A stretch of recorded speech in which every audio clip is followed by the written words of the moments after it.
today I want to talk to you about the magic of making mistakes. So, firstly, did you know that the average human makes about 35,000 decisions every single day, which is quite extraordinary. And those decisions can roughly be categorized around these 6 categories in terms of how we deal with those decisions. So whether it's compliance, based on a need to make a decision, based on some law or regulation, or whether it's deflection, you've been blamed for something and you're passing on a decision, or it's a balanced decision, so you weigh up the pros and cons and make a decision. Roughly, decisions are made around these 6 categories.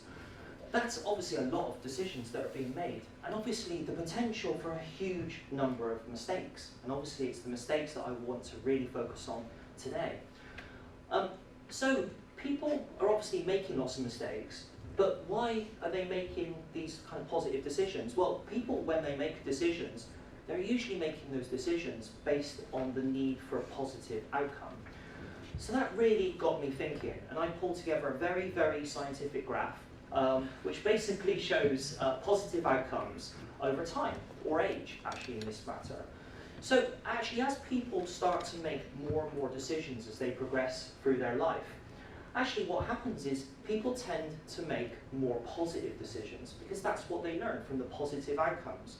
But the problem for me, being an entrepreneur, is that we all know that innovation is driven through making mistakes.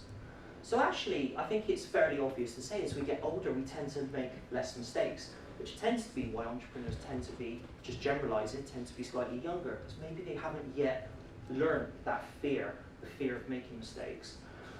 And obviously, mistakes are absolutely essential to being an entrepreneur. And in my space of digital startups, we continuously make mistakes. So that begs the question, which is, why are people so afraid of making mistakes? Well, it's obviously a very good question, and I want to tell you a little story. And this story is a little bit about me, and it's a very true story. So in 1987, I received my first computer. Now, I'm not sure if anyone knows what this is. It's a Tandy TRS-80, I see some nods, that's very good. And this was magical for me, absolutely magical, because it opened my eyes to the world of programming and video games. This was back in the days of the ZX Spectrum and the Commodore 64, when I would spend all of my time in my bedroom, that's a real photograph, just coding video games and sending these game designs to companies, and my head was bursting with all of these ideas.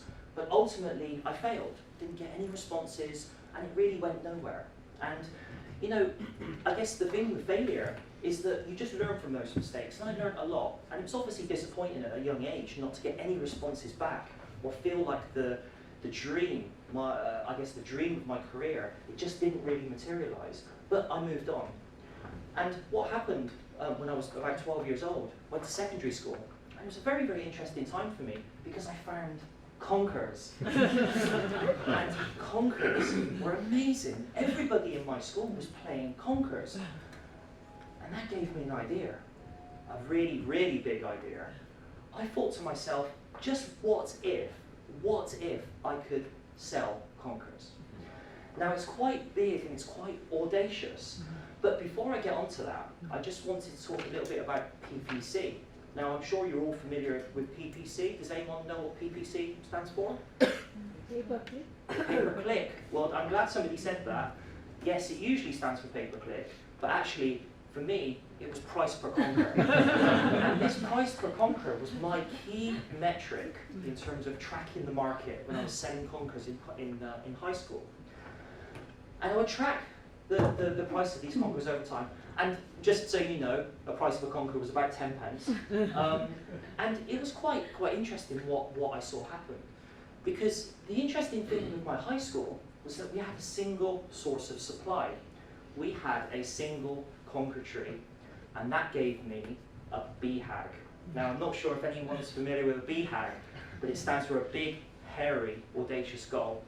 And probably, more aptly, probably big, spiky, audacious goal in this instance, but a BHAG nonetheless. And my big idea and my dream was if I could control the supply of this single tree, I could control and dominate the entire conker supply in my school.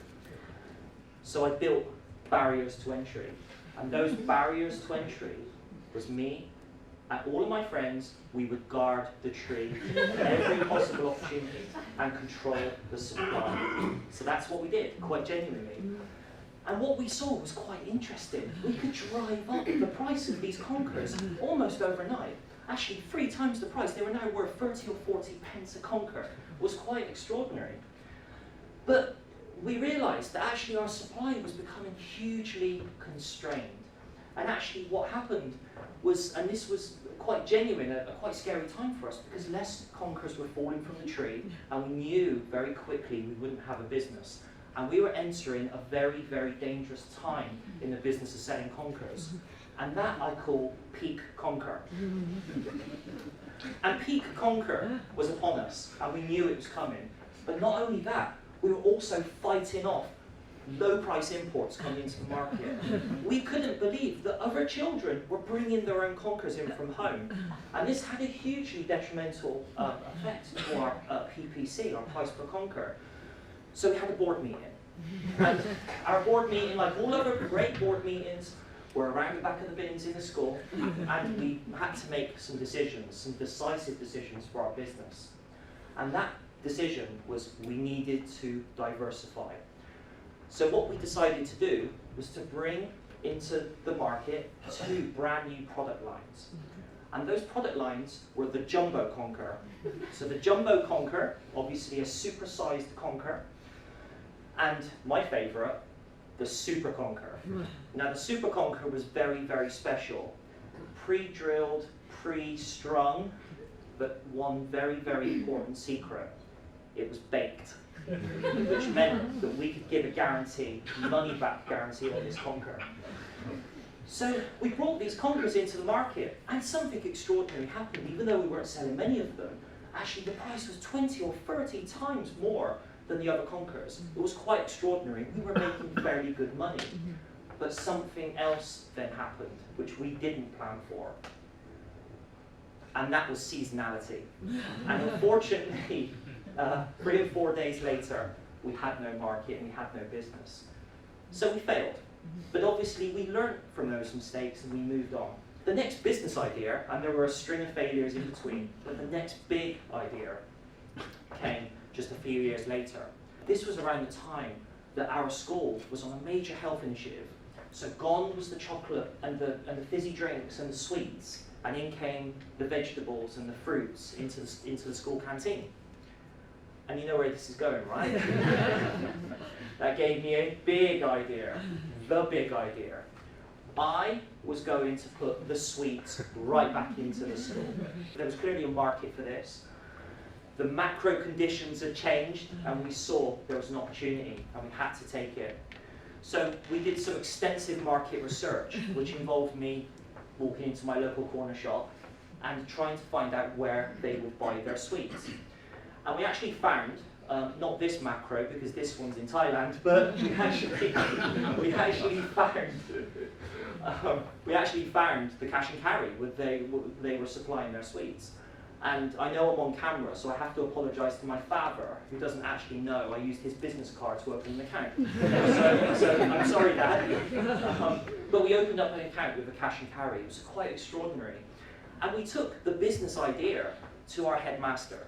Now, apologies if my headmaster is watching, because we were slightly economic with the truth in terms of what we were going to sell. But he said yes to the idea, which was incredible. So we opened our shop. And we traded from the classroom window every break and every lunchtime. And it was amazing. So we opened up our shop.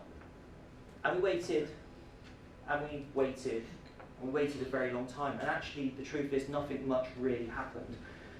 1 or 2 customers every day, and we were very, very disappointed. And we couldn't just work out what was going wrong. So this is when we made the next incredibly valuable lesson. I guess we learned about the power of marketing and the power of advertising. And basically what we did, and this is genuinely true, and it's quite innovative even today, we put in place a refer a friend process. And this was to try and just encourage word of mouth in the school. Now, for your interest, my school had about 1,000 students, so it's a fairly large school. And what we did was that we implemented a 10% discount. So everybody that would be referred would get a 10% discount, and the person that did the referral would also get a 10% discount. And this was quite extraordinary. What we also did was we put our prices up 10%. So anyone, yeah, that was the secret bit. So anybody that wasn't referred, we were making 10% additional margin, which was the genius part. But something quite magical happened, because those 10 people became 20, became 40, became 80, and before you knew it, we were serving hundreds and hundreds of students every single day, quite genuinely. And we did it. We absolutely cracked it.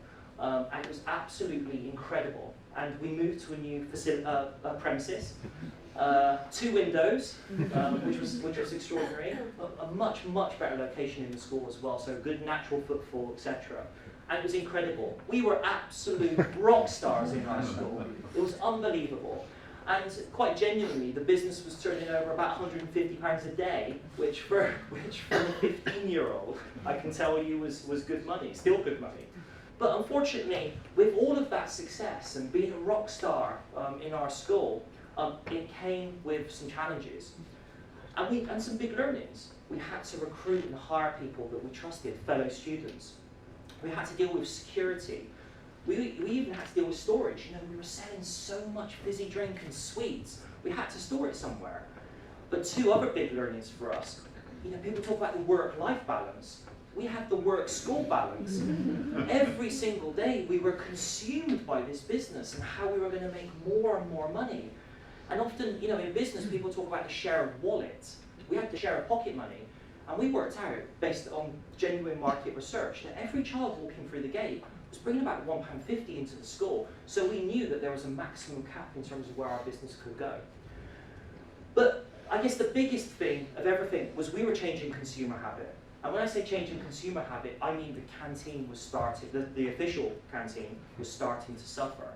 And actually, the end of the business came when actually the school put sweets and chocolate and fizzy drinks back on the menu, which obviously isn't such a good thing these days. But for us, it was obviously a huge disappointment because we now had no business. But actually, you know, in just a short few weeks, you know, just some kids with an idea actually managed to disrupt an incumbent within our school, namely our school canteen. It was quite extraordinary and a big success for us. So during my time at school, and this is quite a genuine story, lots and lots of learnings. You know, whether it's how to market products, manufacture products, how to diversify your business, how to pivot your business model, product market fit, how to market your products, margins and P&L and all these things. And I call this the playground MBA. And you know, we were doing an MBA, you know, in the playground. But there was something more valuable than that we learned. And that was absolutely everything is possible. Not impossible. Not impossible. But everything is absolutely possible in life. And as children, setting up a number of businesses, you know, we proved it. Because we just let go of our fear of failure. You know, once we let go our fear of failure, everything is absolutely possible. And the point about making mistakes, actually making mistakes just increased our potential for being successful in the future. And every time we got knocked down, we were right back up with the next business idea or the next business model. And coming back to the graph very quickly, where we mapped, you know, positive outcomes against age or time, what I then learned and realized quite recently is that actually children make the very, very best entrepreneurs, the very best entrepreneurs. And the reason for that is because they haven't yet learned the fear of failure. And also on the flip side, they haven't yet learned the impact, the positive impact of making decisions. So this is quite extraordinary, and this is what I think probably links entrepreneurs with children in terms of that particular mindset. Because ultimately, just slightly broader, everything we've ever wanted to achieve as adults or children is just on the other side of fear. If we could just get over that barrier. Because fear in my business, being an entrepreneur, is the #1 enemy of entrepreneurs across the world.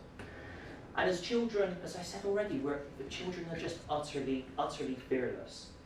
And fear is just driven, as we get older, through making decisions based on positive outcomes.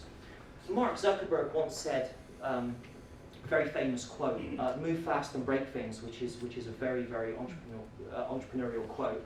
And I completely agree. And you know, ultimately, the biggest risk in all of our lives is just basically taking no risks at all. And that's how I live my life, being an entrepreneur. And bringing this back to startups, which we briefly mentioned at the beginning, startups are actually just like children, if you think about it. Actually, startups just haven't yet learned fear. And actually, in my world, this is exactly how startups can disrupt entire industries or billion-pound companies. And this is quite interesting. Or in my instance, the school canteen, which was the equivalent of the billion-pound industry. Sometimes, as adults, you just need to jump off the cliff. Don't overthink things. Just take that leap and just build that parachute just on the way down. And I guess my story ends in spring 1998. That letter did land on the doormat, and I was offered my dream job working in a gaming company. I quit university at 19 years old. I joined the company and didn't really look back.